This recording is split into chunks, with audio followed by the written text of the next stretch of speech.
what he does in the jungle is, you know, distracting the lanes, being chaotic, knowing that being in their jungle is going to do beneficial things for his team. We're going to see if he can get a champion like LeagueOfLegendsClipsHD so he can jump around, do that chaoticness, and really be a nuisance to coast this game inside their own jungle. Right, so let's focus on jungle, plus also I think between these two, there's also a similar focus sort of on the bottom lane. So I think the first picks from Cloud9 will be either jungle or maybe support, because LemonNation has actually only played 2 champions so far, Thresh and Leona, and he's 5-0 on Thresh. So, well, never mind, Thresh is banned. We still got that Leona to look at. Daydreamin has been playing a few of the same champions as well. He does have that Lulu in there, you may see coming from his side. Shiphtur, we've seen him playing some pretty crazy champions, trying to bring out the 3-time Katarina. Didn't work. Ziggs, Kayle, LeBlanc, Nidalee. He's got a big champion pool. He's a factor for Coast. If he doesn't get going, the game becomes that much harder. Right, you can see that they don't spend target bans on the mid lane because his champion pool is so big. Right. The only thing is they take out Yasuo just because it's a strong champion at this moment. So they just want to get that one off the table and leave the mid lane as open as possible, because High's champion pool isn't as ginormous as most of the other mid laners around. Right. So going to something very comfortable like LeBlanc, we've already seen so many times in the LCS how effective that champion is at steamrolling games. Yeah, that's going to be very big for High. You saw what happened earlier. We've seen what happened when Bjergsen gets it. LeBlanc is just too scary to let through unless you focus it. And we'll have to see if they put that strategy out. Maybe they don't want to focus it. Maybe they say, we'll avoid it. Avoiding her is hard, but yeah, they could try for that It'll route. be a task. Now, on Coast side here, I like what they've done with the supports, because banning out Thresh, as we said, you know, he's 5-0 on Thresh. You don't want to give Lemon that champion. But then taking Annie kind of dares him to go back to Leona, because Annie can harass Leona very effectively in lane. All you have to do is start your Q instead of stun. So basically all you really give up is the early invade that you would want to do with that stun. Nobody does anymore. Exactly. You go with the Q and you go with the Doran's Ring, start spamming as soon as you get to lane, and you immediately get an advantage on her. And there's a big factor that Cloud9 always has coming in here. I mean, Renekton is out because Cloud9 focused it, but you still have Rumble, you still have, well, not Mundo to come out. The Shyvana is still lurking around. Actually, they leave that top lane for balls coming up to the last pick here. Sivir and Leona to be locked in. This will be the second Sivir play from Sneaky. Right, they take the dare, but you can see the potential that they have to shove a lane is ginormous. Yeah. I said that twice already. That's a good word, though. I like that one. Sivir plus Leona, because Leona helps shoving lanes because she often can go Targons, and she can execute the early ones, and then Sivir starts with the Ricochet, and she can start shoving at level 1 as well. So whatever lane that does go to, you know, it could be a switch, but even if it goes to the 2 versus 2, they can try and not start with Meteos and not help him on his first buff and try and get the early minion wave advantage. ZionSpartan and WizFujiiN actually having a conversation right now about these picks that are happening. Shiphtur is going to be locking in the Wukong. We've seen Nintendude try his hand at that twice now, 0 for 2, but Wukong is a playmaking champion, so any given game you can get that win on him. And there's a lot of pressure when you play Wukong, because his ultimate can be devastating if you get the good initiation. Right. But he is very susceptible to being kited. When you pop your ultimate, you're not immune to any CC, so if there's ranged slows or snares on the enemy team, they can render your entire ult ineffective by using those on you and just kiting backwards, which Cloud9 are very adept at doing. They've shown time and time again that they deal with area of effect teamfight comps extremely well, just by splitting up or using something like Spell Shield for Sivir, and then kiting backwards until it's time for the re-engage. That kite and fight to make it happen. Looks like they do have a little bit of re-engage back here, but really it looks like all forward from the get-go. This is the Zerg comp. I mean, the four bottom champions here from Cloud9 are what you want when you go for the crazy teamfight Sivir late game. This is speeding up Shyvana and Lee Sin and Leona. They've got long-range engage, and once they get you with any sort of stun, if Leona even slows with the Solar Flare, then you pop on the hunt and you chase somebody down because they won't be able to escape. Very color-coordinated team here from Cloud9. Soaking on the yellow. We'll see what Coast can have for the last pickup. Shiphtur, what are you looking for? Oh, he's reaching. Up. Ziggs still alive for him to play.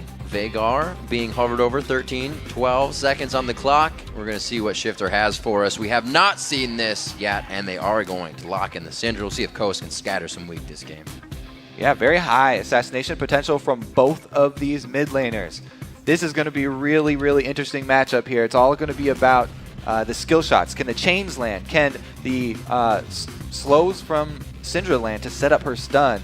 Both of them at level 6 can easily 100% the other champion. All it takes is a little bit of a first step from the jungler, a little bit of intervention from either jungler, and they can easily get the mid lane rolling really quickly. So if let's take out the junglers for a second. How does this mid lane matchup work altogether? As I said, that one is you got to walk on eggshells here. It's a very high kill potential for both of them. LeBlanc, the reason he first picked that is because she is a very safe champion right now. You can save your distortion for the escapes. You're going to lose out on a bit more CS, and you're going to lose out on harass. But if you do get put into a bad situation, then you are going to be able to play safe. A little bit more safety.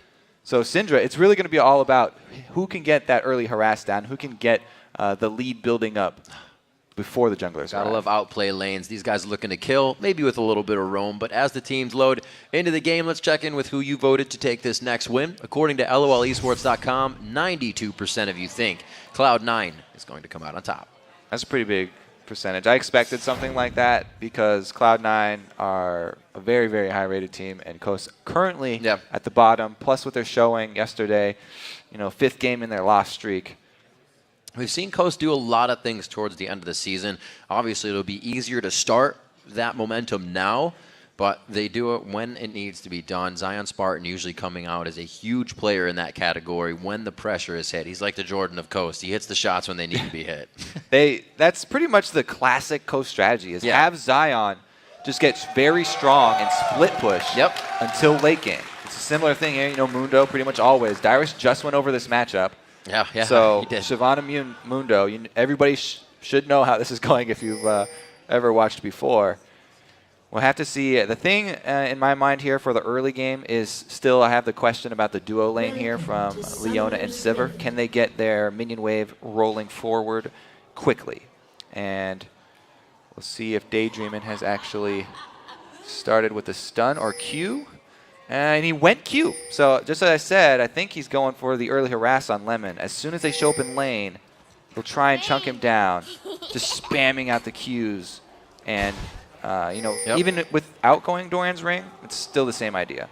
It's a good choice. We've seen LemonNation and Sneaky play a lot more aggressive than previous splits. Usually Sneaky was on the utility, the Ashe, the something that brought something else for the team. But now on kills, or a killing champion, one that can really put out that early game damage, it's different. It is different. I like the point, though, because Sivir helps not only in team fights, but as Double Lift said before, the reason CLG was using it earlier today, she helps you get around the map to the objectives faster. Yeah. So when you can make those map movements and cause the enemy team to have to react to your first plays, then you get the first step, and that's how Cloud9 like to play the game. They always like to be in the driver's seat. Just finding utility in different champions with a bit more strength. LemonNation's going to go ahead and waltz this one in. Just say hi to WizFujiiN real quick. Real bold. Let's see. High returning back to lane. He'll walk over a ward that was previously placed by Coast as all the early wards just getting laid out right now from the trinkets. And both junglers starting with the opposite buffs from the duo lane so that they can allow their AD and support to try and fight over those first waves and fight over the experience to get the early level 2. Brush control. LemonNation looks to grab it, but the ward goes down quite quick from Daydreamin, and you're right, Kobe. It may not be the W, but they are getting the quick push on the lane here. Yeah, they definitely jumped for it. Really, the tell is the second wave when the first melee goes down. Very early aggression coming in from High. Shiphtur down to half HP, already coming in on the second wave. High looking to make this one aggressive, and he still has Ignite up. Yeah, High going with that Flask as well means that as soon as he takes any harass, he immediately starts drinking because he has so much regeneration, but very little max combat stats. He doesn't have max health. So if a gank does come in, he's still very susceptible to being 100%ed. Yeah. A little bit of regen during the gank isn't going to help as much as the max health. So LemonNation doing what we thought they would, just getting this wave pushed up a little bit and patiently waiting for it to come back. 12-9 in that lane as nobody's really taken too much aggression. Daydreamin's been holding on to pretty much all of his mana so far, not harassing.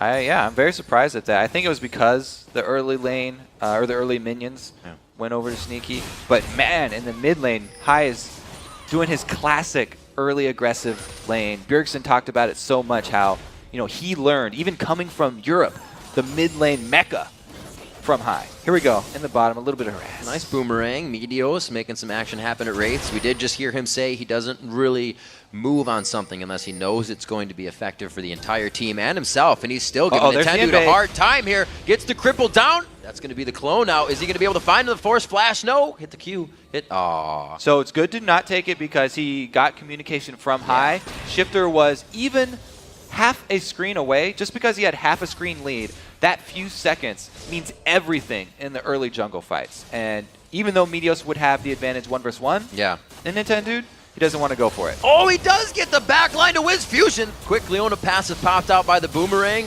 Doesn't add too much effective damage just yet, but they are winning this lane in trade so far. Yeah, and Lemon just now chugging one of his potions. He's still got an extra potion, so he's a potion up on Daydreamin after these trades. They're both trying to drink back to full health, but a really early good job here for the Sivir Leona lane.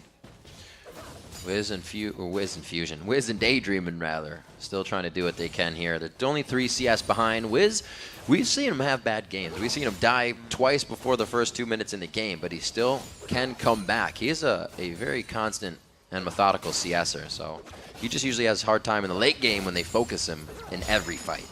Yeah, I mean, they're having a little bit of struggle so far. I mean, there's these 4 minions right here will boost up Sneaky above him, but it's nothing insurmountable yet. Here comes Meteos for a very deep dive. Yeah, the Ignite goes on. They've been calculating this one for a while. Meteos is going to stay in, and not enough damage to take down ZionSpartan as he walks around. They lost all their health, and Nintendude's coming in for the counter gank here. Shyvana should see him from the ward. Takes her time backing off because they dealt so much damage to Zion. There's no follow-up from the laner. Going on at Daydreamin, very nice attack. Sneaky not really able to go out with anything, just using the boomerang blade there. It's on cooldown, so it's a little deterrent from getting damage on the turret. Cloud9, Sneaky's got to be careful now. He's definitely losing in the damage trades. Daydreamin's got his stun, but Sneaky has spell shield, so he's holding on to that one, and the stun would have to be right next to him, have to be instant to catch him off guard. Yeah. Otherwise, he'll probably just be using that on Leona to peel for Lucian. It's a scary thing. They hit the stun, it's good to go. You get the shield, and you'll see LemonNation on WizFujiiN in a few seconds.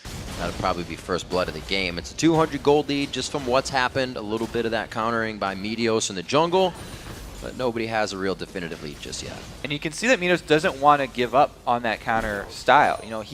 Even though he wasn't able to make anything happen from the early invade, he's purchased a bunch of wards here. Pink and green wards, in addition to the trinket ward. So he's working on the vision to continue to control the map here against Nintendude, try and catch him out in a poor gank and turn it around. Lee Sin's amazing at counter ganking Wukong because he can reveal him with either of his 2 damage-dealing spells. Meteos always happy to buy wards up. Like we said, he's got some 40 assists on his Lee Sin play right now, so he's ready to just get assist gold. He's not looking for that kill money to be super strong. He's ready to help the team. And the second thing that he's done, he's helped the team by placing that pink ward bottom. Even though he doesn't go for this gank, it makes Coast play defensively in the lane because they have no vision. They're blind right here. They have to constantly have this thought in the back of their mind that a Lee Sin could be attacking them at any moment. So he's just putting that fear into them until they see him on somewhere else on the map, which that ward in the top river may have done. Then they have to play defensively. It's a good rule of thumb. You should always consider that someone is in any brush that's not warded next to you. He's going to be going for the red here. Balls is going to come down to help, give a little bit of safety. And here, Kobe, you can even see, like you were talking about before, the countering in the jungle isn't just the jungler. Mid and top are moving to help. Yeah, I have pretty much talked about that all day yesterday, but it's still true. It's still a really big point. I'm glad that a lot of these teams are backing up their junglers because they definitely need it. Feels good, doesn't it? It does. Feel good for junglers around the world. 8 minutes on the clock. One for the home team. See what Shiphtur can do. They're roaming a little bit. He did also come down there with Nintendude because they almost had a quick engage. The blue buff transfer over to High. He's already been having quite a nice, I'd say, not dangerous in the mid lane, safe mid lane. As we said, he was going to be keeping himself distance from Shiphtur. Yeah. I mean, it's not like they didn't try and harass each other. They were both trading pretty evenly. Because High was able to go with the flask, he was regenerating up very effectively. But the first roam really is the double gank. The jungler and mid going down bottom. It's been called out by Cloud9. That's great. So just the fact that Cloud9 was tipped off is enough to stall Coast in their movement. And now you have to make the best of this bad position. Hey, we've got 4 people down bottom. What do we do? Do we go for Dragon? Do we get a turret? We have to make something out of that time or it's all just wasted money. See, Ball is playing this a little bit differently. Dyrus, when he was playing Mundo just now, was able to take down a Shiv 82 to 56 in this top lane here. Meteos making a second appearance, but not yet. Okay, now he did. Okay, I have to say that it's very dangerous to go for this again here. They have the Ignite, though. He burned him. I don't think they care that it's quite dangerous. There it is, the kick coming from Meteos, the first blood. Again, methodically done. So the thing, though, that I was trying to point out is that Coast, with that roam down bottom, they sent all their resources down there. It made Cloud9 confident that they can make a play anywhere else on the map. And even though Meteos sat in that bush for a while, they knew there was no possibility of anyone coming to Mundo's rescue. So they had the confidence to make the turret dive, and Coast didn't get anything with 4 people down bottom. They should have been able to take an objective, either Dragon or the turret, because they even saw the dual lane recalling, but they decided to back off, and it seems like a wasted opportunity. Everything that they had on the screen in front of them told it was going to be in their favor. Level 8 balls to a level 7 ZionSpartan. They're just playing what the book's telling them right now. Good damage onto Shiphtur in the mid lane. High trying to keep that aggression down. He's gone for 2 Doran's rings to Shiphtur's Chalice in the mid lane. Yeah, I want to call back to the video, too. Where Meteos was talking about not wasting time as a jungler. It's always going to count. Just walking around, if you're walking one way and then you cancel whatever you're doing, and you have to walk all the way back, that right there, just wasted time, is a mistake. Yeah. So a rotation like that takes a lot of your team's time, not necessarily flashy. It doesn't get called out on the screen or anything, but you are losing out. As we saw, High was able to shove the mid lane in, and they lost minions to the turret, and there was effective gank top. So those little things all add up. That was some nice ward killing right there. Stylish ward kill. Quick just process of thought, right? We would have been like, oh, I'll get that ward later, but he knows he can get in, get out. That's what Meteos is thinking all the time about the next step and what he can do to give his team the advantage. We're looking at 11 minutes on the clock and a 2,000 gold lead. Yeah, you kind of feel like a gymnast on Lee Sin. I think Jat was the one who was talking about the jungle gym when whenever you get wards everywhere and you can just feel so free because you're such a mobile champion with a safeguard. Oh, now he's coming in bottom, but he's sitting on a ward. He hatched that right out, and seeing the vision of the behavior of WizFujiiN and Daydreamin right now tells him that, so he's going to get a little bit of experience from the golems, maybe come back for the lane gank, but that's already warded as well. And I got to say, Coast is keeping some good deep wards in the side of C9 in the bottom jungle. Yeah, the bottom lane here is warded up all over. And it's because it's such an explosive lane. They've got the supports post level 6. Leona and Annie are 2 of the highest skill potential supports here. Either of them landing the chain CC would be pretty much a dead AD carry here if there was any jungler to join the party. So both teams want to get full vision of that area. If a bottom lane goes down, it means an objective after. I mean, that's easily going to be a dragon, or it could be some turret damage, because those are the weak turrets. They might be able to make something happen with ZionSpartan. He is having trouble in that top lane, but the teleport could kind of give them an edge here in what happens at that dragon. A lot of pings going down in the mid lane. A pink just put down by NintendudeX there. So C9 is also privy to that area being covered by Coast.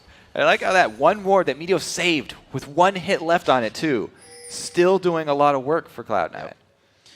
Definitely getting a return on investment from that. They're going to head up. They got timers on this as well. Nintendude, do they have the ward on that? Actually, they're going to go ahead and call this down. The movement of Coast in the bottom lane calls the mid lane back in. This is a really great call this time from Coast, because they knew that Meteos has the red timer down for Coast, so he's like, yeah, let's continue to invade. Take away a red, another red. They say, okay, we're going to answer that with Dragon.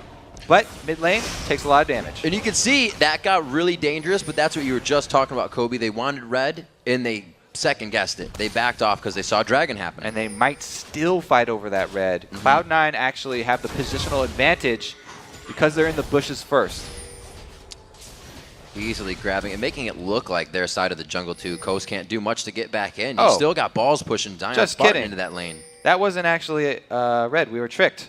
It was just the babies that they left there from the last invade. So scratch all of that, mind games. Just kidding.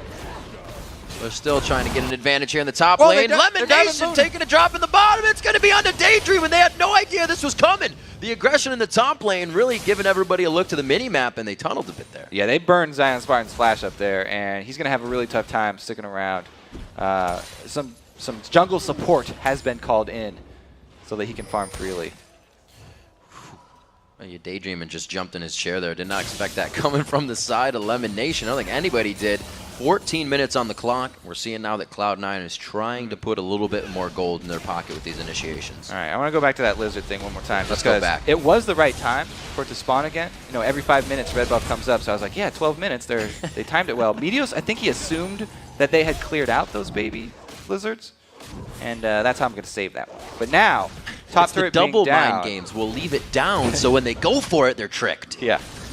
So Nintendude's next level already. But now that the top turret and the mid turret are down, pretty much that whole side is C9 territory now. So they are free to ward it up. And with Dragon not on the table, there's not a lot to answer down bottom. So a lot of more plays could be made from this upper side of the map for Cloud9. You see High's build, not the fiendish Codex at first. He's trying to match that power that Shiphtur can put out with a needlessly large rod right away. Just Wukong showing in lane right there. Probably saved a little bit more damage for Syndra. Good hold on Daydreamin for the stun there. He's just hanging out. Oh, Scout of the Week! The ultimate comes out. The Ignite is there. Not going to be enough. You can tell how touchy this matchup. It's very touch and go. Okay, down bottom. Support fight. Touch and go indeed. Support fight. Let's go. They've got little mittens on here. They're I was ready for that smacking each other with a wooden sword and a little teddy bear. Doesn't hurt that much. With Meteos now in the bottom lane, that vision is going to give Nintendude and Shiphtur a little bit of freedom here in the mid. They split the map wide open, but they're losing the third turret of the game for themselves. The outer three have been taken down. Cloud9 looking to move up a little bit more. So the next thought for Cloud9 probably going to be continued vision, at least in this jungle. But if they try and bite off another objective here, the blue buff, without their mid laner, they would definitely lose, and we'd have a repeat situation like we saw in that TSM game, where they actually had the numbers advantage. And oh, just kidding, you don't have to fully invade. Womp, womp. Meteos beats out Nintendude in the Smite Wars. Looks like Nintendude smoked first as well. Smoted. Ignited. Now, like I'm going to leave it as a Ignite. 16 minutes on the clock. We have a 2.4 thousand gold lead coming in for Cloud9. They look to be 2 turrets ahead right now. Sneaky's he's saying I'm a little too far up, even though we have an entire security system around me right now of wards. Plus, he does have the flash up, so he's got his escape, but doesn't want to burn that just for a little bit of tower damage. Got a lot of minions to farm in that bottom lane. He needs to get down there with Meteos. I like how Coast are getting vision back in their own jungle, though. They know they've lost all the turrets up in this top side, so they're putting some down. What a move by High. Pretty sure he got the Wraith right there, too. You saw the animation go over. He was just waiting patiently in the wing there. Not really to kill Shiphtur. He's just trying to give him a hard time, and he's been doing that in lane. They're actually quite close and even in this lane, 128 to 131. So kudos to the play of both of these guys. Yeah, really the difference is coming from the build path. Shiphtur, feeling the heat early, has gone with magic resist with that early Athenes, whereas High is just going straight up damage. He wants to rush the DFG, as usual from Syndra, or from LeBlanc.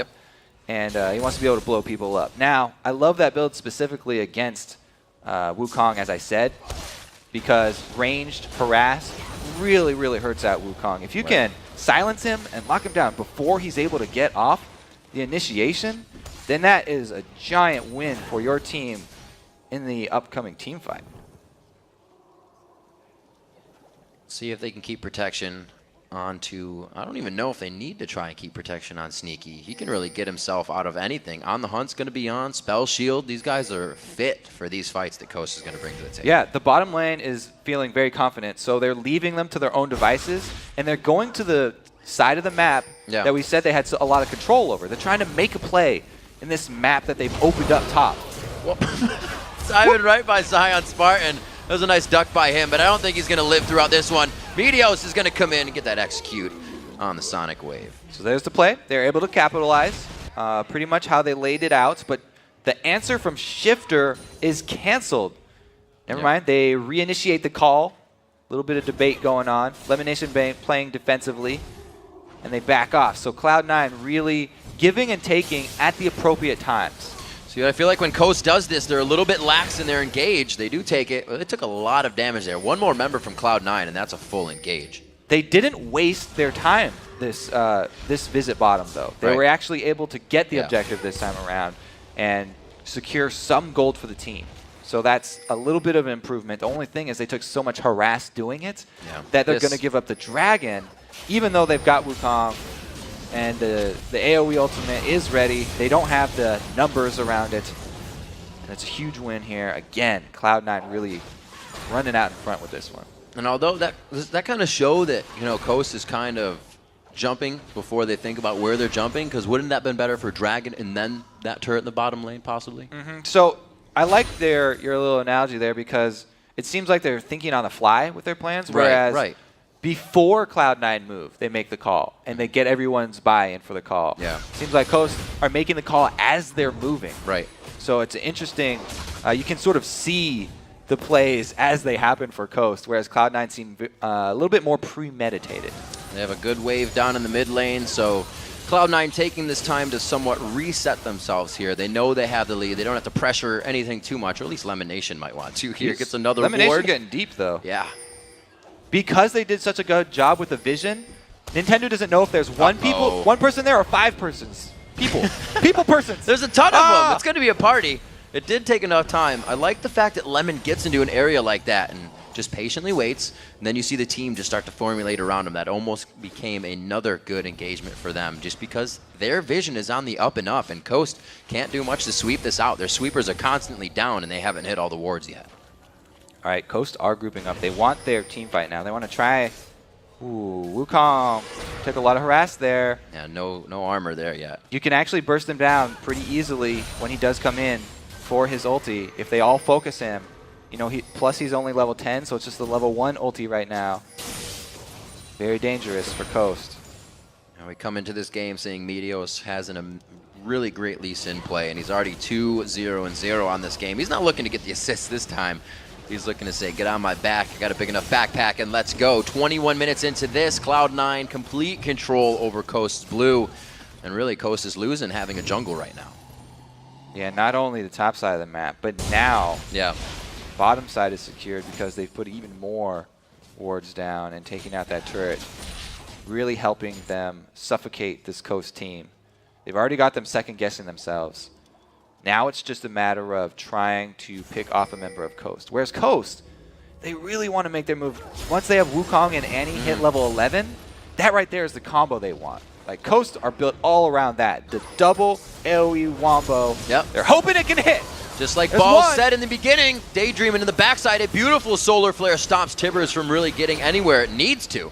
And they get back on this. That turret should go down eventually. They really needed both to get anything here. And since one is already blown, the next team fight's going to be hard for them to hold. I mean, Mundo can teleport in, but you're still going to be fighting without Tibbers, so it's going to be all on Nintendude. He's got a really tough job here. Oh my gosh. There he goes. He hits High. High is in the backside. The clone stays in, but High gets a chain out, even still getting damage. ZionSpartan teleports in. They're regrouping, and they beautifully just all slide against that side of the wall, get back into position to re-engage. Yeah, still to level 10, still very squishy. Not much of a chance there for the Monkey King, and Nintendu falls. Valiant effort, but it's going to be Cloud9 with a pretty easy siege of this turret now. 4,000 is the gold lead. Oh, nice scatter of the week, stopping the Dragon's Descent damage to come in. Shiphtur, though, gets cut down very fast. Meteos gets to the back line, his 3rd kill of the game, his 4th kill of the game, and the 2nd-tier turret in bot lane for Cloud9. And to add insult to injury, Lemon gets out with double-digit HP. They get 0 kills off of it, and Coast have probably been heartbroken right now. It's really, really tough to come back from a 5-0, right? See, we watch it one more time. Even though they knock balls out, Lemon, again with the engage, able to land it, and Meteos goes all the way in to finish off the kill. Talking about kicking him in the back of the head. Gosh. That one's going to take out the doctor. That passive auto attack. So close to killing him. And credit to LemonNation. His Thresh game yesterday was amazing. He was hitting hooks left and right. It might have been 13, 14 consecutive hooks in a row to keep the game going. And again, on Leona. They're the only 2 champions he's played this split, and there's a reason why. Yeah, very successful on both of them. Yep. Leona a little bit less so, but he's done a great job this time around. He's looking to fix that. Exactly, and he's also being a team player this time around. You can see he's got the aura for his team, going with it early. Yeah. I guess he just... See what he can do. Locket of the Iron Solari will be formulated out of that. ZionSpartan and Balls to go back to it in the top lane. Balls with a nice red buff taken down on him as well, so he'll be able to pretty much harass out Zion continuously, as it has been all game. 230 CS in that lane to 176. And Meteos did a great job to get Balls going in that top lane. He did. Balls is really having an easy time now because Siobhan at this point with the Blade of the Ruined King is able to do exactly what she wants with Mundo, shove him under the turret, but a 4 versus 4 fight mid is still hard to pull off because, as we said before, you need to combo those AoE ultis, and Cloud9 are so good at spreading out. I don't see Coast getting more than 2 people with either of those CCs. From the side, the scatter of the week, again, 2 for 2 on that one, but is it going to be enough this time? They are able to take down Nintendu. That Cyclone did just go off, but like you said, Kobe, without being tanky, it just goes down. Yep, they weren't able to land the combo, and Cloud9 walk away with not only with the snipe, but also the turret. It's getting pretty bad. They're bullying Coast off of pretty much everything here, and it's not. They're just, give me your lunch money. We're going to take it and get more. It just looks so grim right now for Coast because if they venture anywhere outside of their base, this Cloud9 team, we already talked about their chase potential. It's unreal. We can even say they initiate between 2 turrets. They get the silence on Daydreamin for long enough that they can't combo it. The Tibbers with that with the Wukong ult, you know, he even threw it down, but it still wasn't enough. Nintendo just gets blasted as soon as he gets inside. He's even gone more tanky than usual with most of the Wukong starting out that Lizard Elder. That is true. He's gone for a little bit more health, but man, he is just getting annihilated. Cloud9 has pretty much found their way in on this initiation. They get Shiphtur to use that scatter, get that stun down, and then it's Balls is perfectly fine. He's still in the fight with that burnout on, and that's when Leona can come in. That's when High feels safe to go in and not get shot down in a matter of seconds, because that is the result they're getting on Coast. 6-0. So far, this game is a kill shutout. They found 3 turrets. They were able to open up that front side of C9's map, but the journey, I don't think, is going to take them on that side of the map anytime soon. Yeah. I mean, they're currently on the blue side and taking away yet another blue. Yep. Meteos still hasn't died as well on Lee Sin, so this could be 4 games in a row if they're able to finish it out cleanly, where he does not drop a death. Unkillable, right? That was the nickname he was given towards the end of the split last season. Oh, Balls runs into 3 people here, and they're so scared because they don't have vision. Oh my gosh, they all run for the 3v1, hills. 4v1. Wiz is there as well, and they are going to have to back out. Balls just doing what he can, flexing the muscles, and it looks like Coast is running scared. I'd be running scared too. Like I said, their small amount of vision that they do have is going to delay Cloud9 a little bit on the Baron, but they still have a pretty easy team fight. All they have to do is lure Coast away from a turret, and they can easily chase someone down. And on the hunt, even before the fight starts, could enable Leona to get in range just to throw off the solar flare and tag somebody. Right, they have so many options to just get into the fight, back in. We thought they'd be kiting a little bit of this, but they are so really ahead. Close to the bush. Ooh. That was close. felt that one. Pretty much. Winced a little for Yeah, him. pretty much the rest of the game is going to be like that for Coast. They're all feeling very tense. Every moment they get close to a bush is going to be a, oh, is somebody in the bush waiting for me? Because they can't check these bushes leading up to Baron without a scrying orb. Oh, the small heart attack. Small heart attack. Leona LemonNation onto Daydreamin. That is a perfect initiation. I haven't seen that Bear Tibbers for a long time. No, and she's probably sad about that too. Yeah. Missing her plushie. High and Lemon doing a pretty good job. Two-man squad here. Lemon goes in alone though. It's the gap closers. Again, the weak, but they can't do it this time to Balls, and he's right into the fight. A beautiful four-person Randuins. They're all forced to scatter here, and everybody's health bar is getting shut down on the side of Coast. Cloud9 focusing now into ZionSpartan. They're going to have 3 onto that beast. It's going to take a while here. Just get your popcorn. Start eating a little bit. He might even get away. It's going to be the extended version. Oh, High with the flash follow! Oh! Short-chained. Very good fight trying to come in there. 2 did go down for Coast. All right, that means a Baron still, though. I mean, they did come out ahead. It would be pretty dangerous for Coast to go contest, but WizFujiiN might be able to do it here. Ooh. There's a Sheen. There's a Sheen. Down. Is he in range for the Q? I don't think so. Whoa, Daydreamin throws down Tibbers in the breast. There comes the Baron. Where's Nintendude? He is all the way in the base. There will be no smite here. A great kill coming in from Zion, though. Kobe, this could be bad. Double kill. That's going to be sneaky on the bottom side that we didn't see coming in. They may be able to turn here. Cloud High is so close. He gets the chain, the triple for Sneaky. A very scattered fight they were able to pull back together. Just barely able to cash in and get that Mundo kill, but they had to abandon the Baron at around 2,000 HP.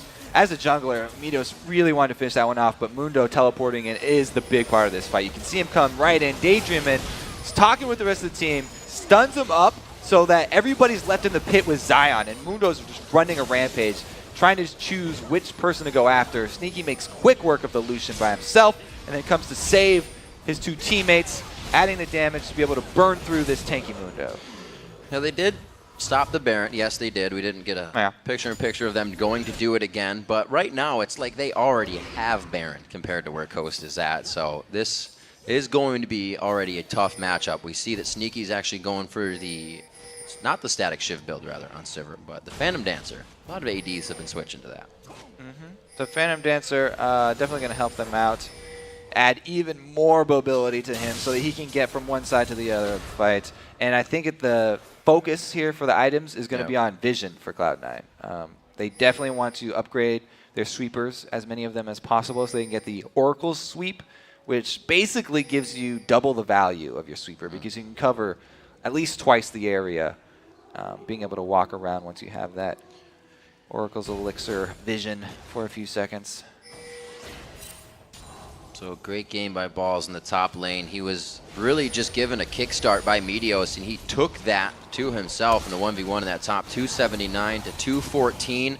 Everything and every advantage they have allows them to do things like this so calmly and cool-headed that they don't even have to try to engage, waste anything to get out of that. And as long as we're looking at items, I do like the Banshees on Meteos because he won't get caught in the AoE stuns if those are the initiations that are going to start out. So he can pull off the play for Lee Sin. If he needs to counter initiate, like kick them all back, if Annie and Wukong, ever do get a good combo, you can block one of them and try and get a quick kickoff to spread out Team Coast and interrupt the combo that they want to put off. Combo breaker, if you will. Yeah, I believe it was ZionSpartan that said earlier Cloud9 has some ridiculous rotation. They're always communicating with each other, and it's shown. I don't know when the last time Coast has got a blue or a red buff or the Dragons coming out here. We're 31 minutes into the game, completely in the driver's seat, and 12,000 gold in the lead. Cloud9 looking for a victory soon here. Yeah, I mean, this is the advantage of running the very high mobility team fight champions. They can run all over the map, grab each objective, and then by the time they get back to Baron, they've got complete vision control, and they force Coast into a bad spot, once again pulling them out of the base, making them fight away from turrets. Slowly working on Baron. They're saying, come on into the pit. The water's warm. It's completely safe. We want to party. LemonNation says, actually, we'll bring it to you. They bring on the hunt. Talisman of Ascension possibly on. I don't think Lemon actually has it. Nintendude, very nice Cyclone, but who's it going to kill on this one? He's only dealing damage to multiple people. There's nobody to finish these kills off. In the end, for the Squishies, a good kill by WizFujiiN to get himself the Retribution kill. The double kill for Balls, and Kobe, it's just a massacre again. They used both the Tibbers and the Cyclone only on Sneaky. Both of those AoEs just trying to take out the AD carry. Meanwhile, the rest of the Cloud9 just run rampant through the back line of Coast, and they decimate them, easily turning into the base now. Pretty decisive win here for Cloud9. Meteos going in for first lead death. He was gladly doing that for his team, and they're going to go ahead and go around the horn here, possibly getting the top tier turret as well. And this base is being opened like a Christmas present right now, and Cloud9 is loving what's inside. That's a good point, though. Meteos did scuff up his Lee Sin record. He did. Coaster able to scratch him, at least. 58,000. That's 16,000 gold lead coming in. 8-3 in turrets. 11 are on your side of Summoner's Rift, so that leaves the bottom and the Nexus turrets. Right, here's so the fight. Yeah, let's watch the dive, because early on the hunt enables the rest of Cloud9. They all dive except for Lemon. As we said, Wukong's still susceptible to CC during a Cyclone. Lemon able to keep him off Sneaky just long enough, even though the Tibbers and Cyclone are used on him. They keep him alive for long enough, and they're able to just decimate the back line of Coast. Getting some great support fights this game. They're going toe-to-toe quite a bit here. We are about 34 minutes into this matchup. Cloud9 methodically, surgically removing Coast from every fight, every objective control that they try to put back in their favor. And it looks like Cloud9 is really back on track to what they were doing in the spring split. Or I could say the summer split. And they're still playing the Baron dance here with 2 inhibitors down. If Coast leave the base, then they lose out on much more than just minions. This is big. That's like Baron on Baron on Baron right now for Cloud9. So far ahead, 16,000. And it looks like they're going to pressure down onto this bottom turret. There's nothing to push in the mid or in the top. Let's see what they can do in this bottom lane. The wards are still trying to be put down by Coast, but they're only fighting in their base right now. It's just to let them know that Cloud9 is coming. Yeah, it's going to be a tower dive coming. Straight to your face. Balls is going to start this one off. He's got plenty of armor to tank up this turret. They don't have to dive. They can easily just wait outside the turret and let super minions push in. But I don't even feel like Cloud9 have to wait for that at this point in the game. If they get a good solar flare, they'll probably just jump on it. And all they have to do is keep in mind that they're spreading out. As long as they spread out and avoid multiple people getting locked down, should be a pretty easy execution. They didn't even knock, and they're in the front door. Nintendude is not going to be able to Cyclone this time. No, he does get out on the clone, but again, taken down instantly. Not enough tank to be built in that game. Cloud9 is not giving Coast the time to respond to pretty much anything here. From the fountain back into the fight, that's where they're finding safety. Balls lives just in the end. Oh, no! He suicides himself into the turret. Shiphtur gets the kill there, but I think it's too little too late. The Nexus looks to be going down, and they're going to be going for it with the kills. Shiphtur lives, though. Can go back to the fountain and heal up. So many minions on the Nexus, though. Meteos, there we go. Everybody's able to get the last few shots in. There's the man on your screen. He does get a death this game, but he still carries his team to victory. Man, that was a very, very good showing from Cloud9. They pretty much got everything that they wanted from the early game. Even though the early invade from Meteos wasn't successful, the first one, I know he had to back off. They didn't let up. They didn't let up on the plan, and they went back to that red side jungle over and over again. They dove top lane twice. It was in twos. It was in twos this game. If it doesn't work the first, we'll give it a 2. If not, we'll move to something else. Try again.